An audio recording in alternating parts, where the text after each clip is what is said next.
아닙니다. 더 시작입니다. 어제 장은 3대 지수 모두 하락으로 마무리. 필라델피아 반도체는 상당히 큰 하락으로 마무리를 했습니다. 그런데 우리가 봐야 될 것이 엄청나게 큰 상승을 하고 하락으로 전환이 됐다는 것은 8월 1일 트럼프의 관세 부과를 앞두고 시장 참여자들이 대규모 차익 실현이 나온 것이 아닌가. 어제 영상에서 말씀드렸죠. 많은 사람들의 수익 실현 자리, 물량을 던지는 자리에서 그 물량 바지가 되지 말아라. 주식을 거꾸로 하지 말아라. 말씀드렸고요. 공포지수는 62. 이제 어쩌면 뉴트럴 또는 피어의 단계, 우리가 다시 공포에 휩싸여서 내던지는 그 주식을 다시 싸게 담아와야 할 때가 올지도 모르겠습니다. 푸덴콜옵션 0.68, 강세장이 끝나는 신호는 푸덴콜옵션이 0.70 위로 올라가는 순간 어쩌면 그것이 오늘이 될 수도 있다.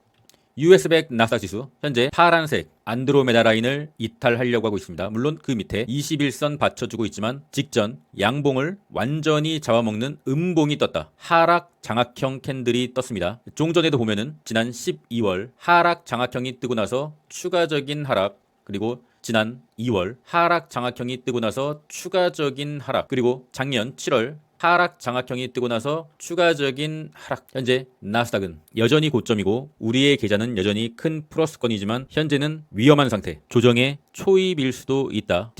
TQ로 보면은 좀 더 명확하게 보입니다. 완벽한 직전 양봉들을 잡아먹는 하락 장악형 캔들이 떴죠. 저 같은 경우는 최근에 TQ를 한번 부분 익절을 했었고 어제 정확하게 또 최고점 부근에 TQ를 또 부분 익절했습니다. 물론 저 같은 경우는 TQ의 평단이 되게 낮아요. 하지만 이러한 초탐욕의 구간, 역사적인 고점의 부근이 왔기 때문에 부분 매도를 살짝 했습니다. 올 매도는 한 건 아니고 최근에 비중 덜고 어제 최고점에서 비중 10%를 던지면서 충분한 현금을 확보했다. TQ 여기서 비중 10% 던졌습니다. 장투 계좌는 열지도 않고 있으며 트레이딩 계좌 4월 담은 물량 10% 추가 매도했습니다. 정확하게 최고점을 매도했고요. 반도체 말씀드렸죠. 이 부분에서 반도체의 단기 매매자들은 탈출할 수 있는 마지막 기회라고 말씀을 며칠 전에 드렸었고요. 속설은 깨서는 안 되는 이 보라색 선 25.5달러 라인을 붕괴시키면서 201선까지 터치했습니다. 속설은 추가적인 하락이 나온다고 하면 지지 라인은 한 22달러까지 열려있다. 전체적으로 나스닥 지수를 봤을 때 조정이 시작된다면 막바로 수직으로 내린다고 생각하기보다는 약간의 와리가리 하면서 저점을 낮추는 패턴으로 내리지 않겠느냐. 그 지점이 201선까지가 된다고 하면 우리가 미국 지수를 크게 매수할 수 있는 올해의 마지막 기회가 될 것이라고 보고 있습니다. 위기는 또 다른 기회니까요. 그러나 현실적으로 볼 수 있는 라인은 이 빨간색 선, 미리 다 그어놨죠. 전고점 라인. 일단은 여기서 한번 지지를 받을 수 있지 않겠느냐. 강한 저항은 또 다시 강한 지지가 되기 때문에 일단 그 라인은 현재 기준으로 약 한 마이너스 4% 부근에 와 있다. 이 정도의 조정이 온다고 하면 손절 라인을 잡고서 트레이딩 해볼 수 있겠다. 반도체 기준으로는 전고점 라인에 어느덧 비슷하게 와 있습니다. 이 라인을 반드시 지켜줘야 되고요. 무너진다고 하면은 그때는 좀 급격하게 무너지지 않을까 생각하고 있습니다. 테슬라는 어제 말씀드렸죠. 모든 유튜버를 대표해서 사죄의 말씀을 드린다. 테슬라를 처음부터 투자하지 말았어야 됐다. 남들 갈 때 못 가고 남들 조정받을 때 같이 조정받는 주식은 투자해서는 안 된다. 어쨌든 간에 테슬라를 저는 낮은 평단으로 갖고 있긴 해요. 레버리지는 낮은 평단으로 갖고 있고 본주는 평단 183으로 갖고 있습니다. 차트상에는 보이지도 않는 낮은 평단인데 계속적으로 말씀드렸잖아요. 테슬라를 지금 투자 고려할 상황이 좀 아닌 것 같다. 낮은 평단으로 갖고 있는 사람들은 중장기 투자의 개념으로 홀딩 해볼 순 있겠으나 이러한 애매한 상황에서는 사팔사팔 하는 게 크게 여러분의 재정에 도움이 되지 않을 것이다. 왜냐? 차트가 좋지 않고 삼각 수렴을 이탈하게 되면은 너무나도 큰 하락폭이 열려 있습니다. 마이너스 18%까지 열려 있어요. 테슬라는 무조건 오늘 밤에 극적으로 반등을 해줘야 됩니다. 요 라인 현재 기준 300달러를 이탈하면은 절대로 안 됩니다. 코인의 공포지수는 65. 코인도 이제 센 조정에 들어간 것이죠. 그래도 비트코인은 나름대로의 좀 방어는 해주고 있습니다. 볼린저 밴드가 좁아지는 부근, 이 부근은 여기에 매물대가 힘이 응축한 부근이기 때문에 곧 2, 3일 안에 방향이 나올 것 같다.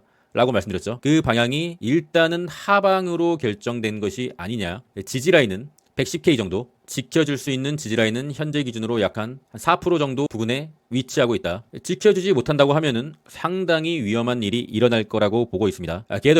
게더리움은 그래도 21선 라인에 좀 지켜주고 있고 현재 비트코인보다 약간 더 센 무빙을 보여주고 있습니다. 하지만 이 상승의 채널 파란색 라인을 옆으로 이탈했기 때문에 이제는 여기서 다시 V자 반등보다는 약간의 좀 부침을 겪는 방향으로 가지 않겠느냐. 지지 라인은 3500 파란색 라인, 이전의 상승 채널의 상단 라인, 여기는 지켜줘야 되지 않겠느냐. 무너지면은 다시금 쌍욕을 먹던 게더리움으로 되돌아가는 것이죠. 조심해야 되고요. 저는 개인적으로 이더리움도 최근에 고점 언저리에서 부분 익절을 한번 했었고요. 언제나 모든 레버리지는 물량을 통째로 들고 초장투를 해서는 안 됩니다. 그러면은 엄청나게 출렁이는 계좌를 경험할 수가 있을 것이고요. 언제나 고점에서 모두가 달려들 때는 약간의 부분 익절, 모두가 다 던지고 도망갈 때는 그 물량을 다시 가져온다. 레버리지를 하려고 한다고 하면 무조건 긴 텀을 두고 사팔사팔을 해야 되는 것이죠. 짧은 텀을 두고 사팔사팔을 하는 것은 너무나 큰 스트레스가 될 것이고, 항상 저점에서 담고 고점에서 일부 매도를 한다. 나스닥 지수를 봤을 때